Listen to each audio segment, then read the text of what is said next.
ठीक है। बाबा गुजरात में है, ठीक है। पंजाब में हाँ हाँ नौकरी मिली पोस्ट हाँ ऑफिस में कंप्यूटर साल हाँ करीब सब जनरेश तो Adipur section good good. Adipur. साथी के बिया वाला है बदली करा अच्छा। गाँव में था गुजरात और ब्यावर राजस्थान नहीं नसीराबाद में गए हैं कुछ है न। वधीक शहर कहिड़ो सुठो हो, गुजरात सुठो हो या राजस्थान सुठो? भाई सब खान ॿई सुठा आहिनि। ऐं हिंदुस्तान में ब्यावर सुठो हो या असांजो सिंध सुठो हूंदो? तो पंहिंजो वतन सब जगह सुठो आहे। हाणे पंहिंजो वतन त हींअर असांजे लाइ पंहिंजो वतन हींअर हिते हिंदुस्तान थियो ऐं तव्हांजे लाइ पंहिंजो वतन सिंध थियो। हाणे हिते ॿ लाइनूं अची वियूं त हाणे पंहिंजो वतन हींअर तव्हां कंहिंखे था चओ? मां पंहिंजी जन्म भूमि जेका असांजा वतन आहे न जननी जन्मभूमि सर्वश्रेष्ठ। सर्वश्रेष्ठ हाँ?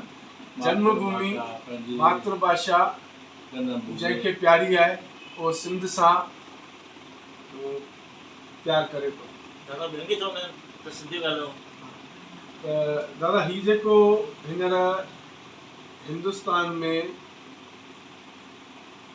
अमृत महोत्सव वेठो हले, 75 साल पूरा थियनि वेठा आज़ादीअ खे, त 75 साल असांखे उहा पीड़ा बि आहे की असां पंहिंजी जन्मभूमि छॾे आयासीं। अगरि जे तव्हांखे सुभाणे मौक़ो मिले सिंध वञण जो, तव्हां सिंध वेंदा? सुननि खे पंहिंजी भूमि आहे पंहिंजी भूमि आहे। पंहिंजो वतन आहे बाबा उन उते वॾा साथी उते वॾा हुया सारी बुजुर्ग गई राजनीति चक्कर में सॼी राजनीति जे चक्कर में असां सभिनी सिंधियुनि इहो विछोड़ो सिंधी पंजाबी सिंधी पंजाबी बंगाली असां इहो विछोड़ो ॾिठो आहे। अञा सठूं वेठा आहिनि हिन ॻाल्हि खे असां। छा रखी पंहिंजी पैसा जी ऐसी जगह पानी पीना था क्या पीना कुछ खाते ॿी जॻह तां वेठा थी अचो। असांजे छा सॼी 22-23 जी लिस्ट आहे। हां इन ॻाल्हि कई मखण सुबुह सुबुह मेहमान दे गोट पट गुल काल को जोई सिरो दादू जिलो दादू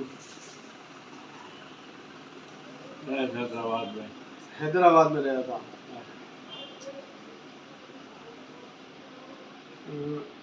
1929 जो दादा जनम आहे त सिंध में स्कूल हूंदा हुआ पहिरियों? स्कूल हुआ न हुआ त तव्हां हुते घणी पढ़ाई कई? मां हुते अब्दुल रहमान में त पढ़ाई कोन कई। अच्छा। हैदराबाद में पोइ हैदराबाद में 20 साल हैदराबाद में 20 साल में आया त तव्हां हैदराबाद में। बाबा खे नौकरी मिली बम्बई में पढ़ी आया हाँ म्यूनसिपालिटी में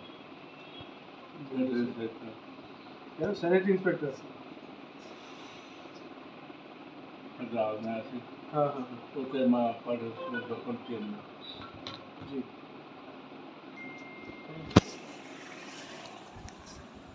गुरदासमल school Gurdasmal Hindu high school market में गुरदासमल इंग्लिश स्कूल। मदाराम ॿियो कहिड़ो? प्रिंसिपल जी ॿियो स्कूल कहिड़ो? ॿियो स्कूल हिकिड़ो त गुरदासमल इंग्लिश स्कूल, हिकिड़ो त हीराबाद में इंग्लिश स्कूल हीराबाद। हाँ ॿियो स्कूल चौथे अंग्रेज रहंदी गुरदासमल हिंदू हाई स्कूल। पोइ त तव्हां घणे ताईं पढ़िया था? मैट्रिक कयो उते सिंध में? मैट्रिक सिंध में। अच्छा।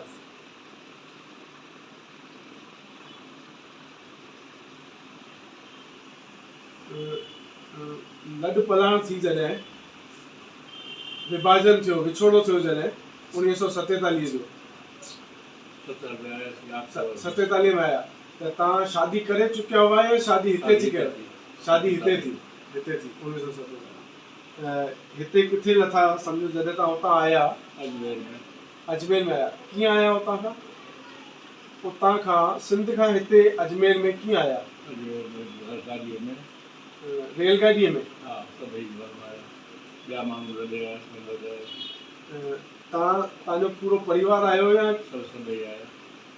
6 भाउर 2 भेनरूं, माता पिता, उन्हनि जो परिवार हूंदो या? माता दादो में रहंदा। उहे दादू में रहंदा हुआ। पोइ आया ॿियनि हंधि रहिया। असां कैंप में न रहियासीं, कोन रहियासीं। कैंप में न रहिया त सिधो किथे अजमेर में अची लथा था? भाउ खे नौकरी हुई, असां RSS में आयासीं वारंटो हैदराबाद में। हा। भाउ तैमूर ते। भाउ निकिरी आयो पहिरीं जी। उहो अजमेर में नौकरी मिली रेलवे में। ठीकु आहे।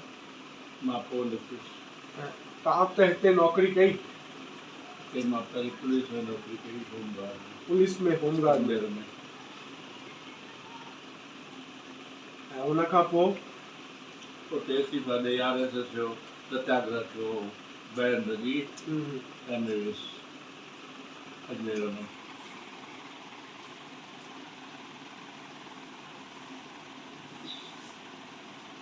हिते जीअं तव्हां होमगार्ड में नौकरी कई, उन खां पोइ ॿी कहिड़ी नौकरी कयव? होमगार्ड खां पोइ जेल में वियुसि। हा। जेल खां पोइ वरी संघ प्रचार थी 3 साल सिखो।